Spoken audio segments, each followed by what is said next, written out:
Halo peserta didik kelas 10, bagaimana kabarmu hari ini? Semoga kamu dalam keadaan sehat walafiat. Jadi di semester kedua ini kita akan melanjutkan pelajaran sejarah peminatan di kelas 10. Sir Donald akan menyampaikan materi tentang bab 4, yaitu tentang penelitian sejarah. Ingat, penelitian sejarah. Dalam penelitian sejarah ada nanti beberapa tahapan yang akan kita lalui dalam melakukan sebuah penelitian. Jadi supaya kamu lebih paham tentang materi ini, silahkan kamu simak penjelasan materi berikut ini. Materi bab 4, penelitian sejarah. Penelitian sejarah itu terdiri atas 3 pembagian judul penting. Yang pertama adalah pentingnya sumber sejarah. Yang kedua adalah metode penelitian sejarah. Dan yang ketiga adalah merencanakan penelitian sejarah. Sejarah sebagai ilmu tentunya merupakan suatu ilmu yang sudah dihasilkan dengan melakukan berbagai langkah penelitian ilmiah. Artinya ilmiah, hal ini sudah bisa dipertanggungjawabkan. Artinya ada metode yang dilakukan secara kajian ilmiah.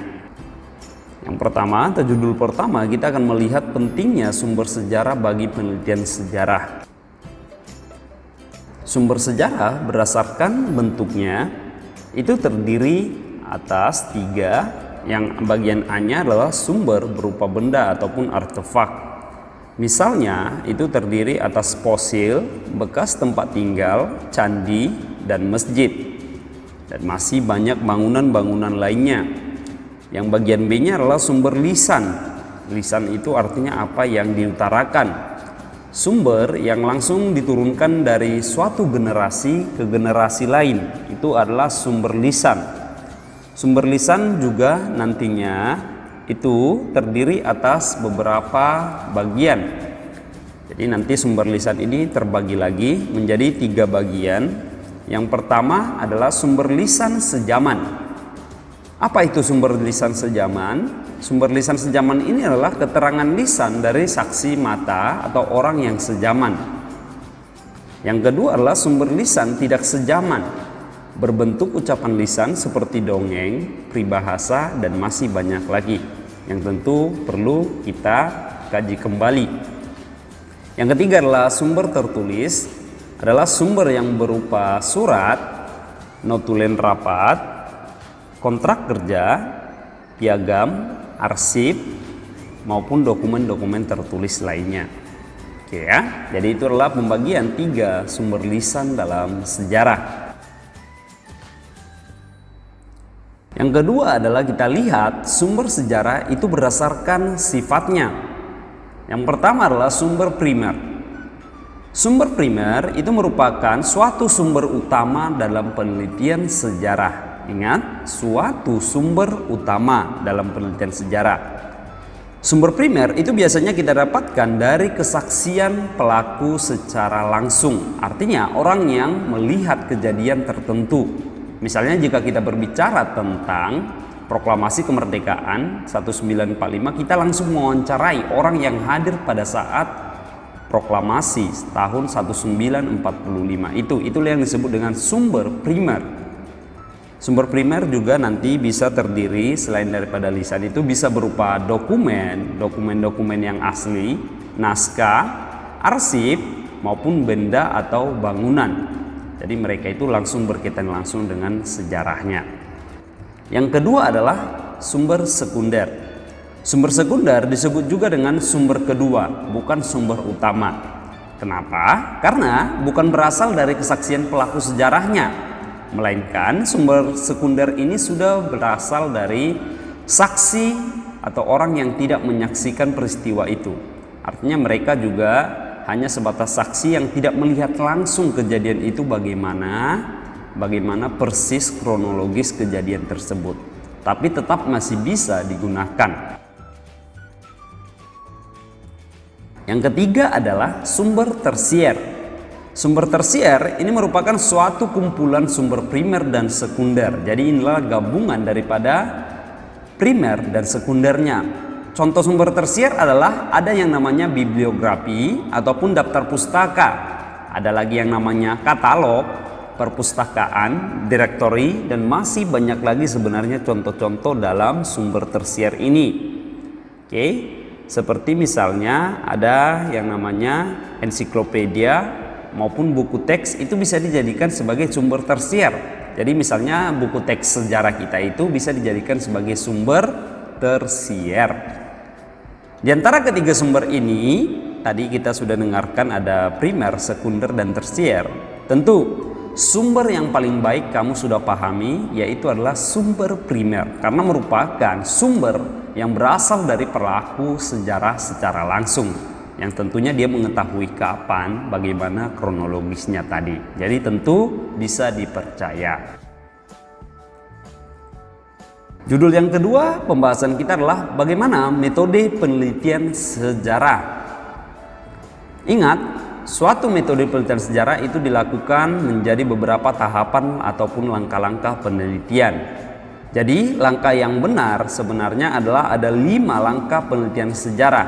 Jika pada materi bab sebelumnya kita cuma mempelajari 3, tapi ini hanya awal, karena inilah langkah yang paling tepat, yaitu tentang 5 langkah penelitian sejarah. Yang pertama adalah Anda temukan tema dulu. Anda ingin meneliti tentang apa? Misalnya jika Anda ingin meneliti tentang Borobudur, Anda akan mencari tahu Borobudur itu bagaimana, kapan, dan siapa yang bisa memberikan kesaksian-kesaksian. Artinya menentukan tema juga perlu supaya kamu bisa memahami daripada penelitian Anda. Setelah menentukan tema, tentu langkah kita selanjutnya adalah melaksanakan yang namanya pencaharian data. Jika tadi kita menentukan kita ingin meneliti tentang kerajaan Sriwijaya misalnya, tentu kita mencari buku-buku ataupun orang yang berkaitan dengan kerajaan Sriwijaya. Jadi heuristik itu berasal dari bahasa Yunani juga, heuriskian, yang artinya itu memperoleh data. Jadi heuristik itu adalah proses pengumpulan sumber dalam melakukan penelitian sejarah. Jadi biasanya penelitian sejarah ada tempat-tempat yang harus dikunjungi, seperti misalnya bisa berkunjung ke perpustakaan, kantor arsip, museum, studi lapangan, maupun wawancara orang yang berkaitan. Jadi itu adalah tempat-tempat dalam melakukan heuristik. Yang ketiga adalah kritik sejarah. Setelah kita mengumpulkan sumber sejarahnya, tentu kita melaksanakan yang namanya kritik sejarah atau verifikasi. Biasanya kritik ini terbagi atas 2. Yang pertama adalah kritik eksternal. Ingat, kritik eksternal atau dari luar, yaitu langkah dengan cara melakukan verifikasi atau pengujian terhadap aspek-aspek luar dari sumber sejarah asli atau masih utuh atau tidak. Jadi ketika menemukan, misalnya kamu menemukan buku, apakah buku itu asli, penulisnya siapa, dan masih utuh atau tidak, atau ada halaman-halaman yang hilang. Yang kedua adalah kritik intern atau dari dalam, yaitu mencari arti sebenarnya dari suatu kesaksian atau menguji kebenarannya. Jadi Anda perlu juga mengetahui sedikit tentang penelitian Anda. Jika menemukan sumber, tentu tidak boleh langsung percaya, tentu dibaca dulu lalu Anda pahami. Jadi itulah gunanya kritik sejarah itu, untuk menguji sumber yang Anda temukan. Langkah keempat adalah yang Anda lakukan itu adalah interpretasi sejarah. Di bab sebelumnya kita sudah membahas tentang interpretasi sejarah ini. Interpretasi itu adalah memberikan sebuah pandangan terhadap peristiwa sejarah. Biasanya saya katakan tidak semua peristiwa sejarah memerlukan yang namanya interpretasi. Jika sudah faktanya sudah jelas, tentu tidak memerlukan yang namanya interpretasi. Tapi di beberapa kejadian memerlukan yang namanya interpretasi atau pandangan penulis. Interpretasi itu dibutuhkan jika suatu peristiwa yang maknanya belum jelas. Tapi saya katakan atau saya tekankan sekali lagi, seorang penulis tidak boleh bersikap subjektif, melainkan harus bersikap objektif. Tidak boleh memihak atau memainkan perasaan penulis dalam penulisan sejarahnya. Interpretasi sejarah itu terdiri atas 2, yaitu yang pertama fakta lunak dan fakta keras. Memangnya apa itu fakta lunak, sir, ataupun fakta keras? Oke, jadi fakta keras adalah fakta yang sudah tidak dapat diubah lagi, atau merupakan fakta yang sudah diyakini sebagian besar penulis sejarah. Artinya misalnya Indonesia merdeka tahun 1945. Itu adalah fakta yang tidak bisa digoyahkan oleh siapapun karena kebenarannya sudah jelas. Sedangkan fakta lunak adalah fakta yang masih bisa mengandung banyak perdebatan, artinya kebenarannya masih dipertanyakan. Oke ya, itulah interpretasi. Langkah yang terakhir tentunya itu adalah tahap terakhir dalam penelitian sejarah, yaitu historiografi. Ini sudah saya jelaskan juga di pertemuan sebelumnya bahwa historiografi itu adalah tahap penulisan. Dalam penulisan sejarah, kronologi adalah hal yang sangat penting. Ingat, kronologi adalah urutan waktu. Ketika menuliskan sesuatu haruslah berurutan supaya orang mudah untuk memahami penelitian atau isi tulisan kamu. Dalam penulisan sejarah juga kamu harus berusaha objektif, artinya tidak mendukung salah satu kelompok, tidak boleh bersikap subjektif. Selalu saya tekankan, kamu harus memahami apa itu objektif dalam sejarah dan apa juga itu subjektif. Jadi objektif itu artinya sesuai dengan fakta yang ada, tidak ada keberpihakan penulis. Sedangkan subjektif itu adanya perasaan yang melibatkan nanti penulis sejarah dalam fakta-fakta sejarah yang ditulisnya. Jadi itu adalah tahap historiografi. Jadi tadi saya sudah jelaskan ada 5 tahapan dalam metode penelitian sejarah. Oke, jadi kamu pahami 5 metode penelitian sejarah tersebut. Jadi demikianlah yang dapat Sir Donald sampaikan tentang materi di bab 4 pelajaran sejarah kelas 10 tentang penelitian sejarah.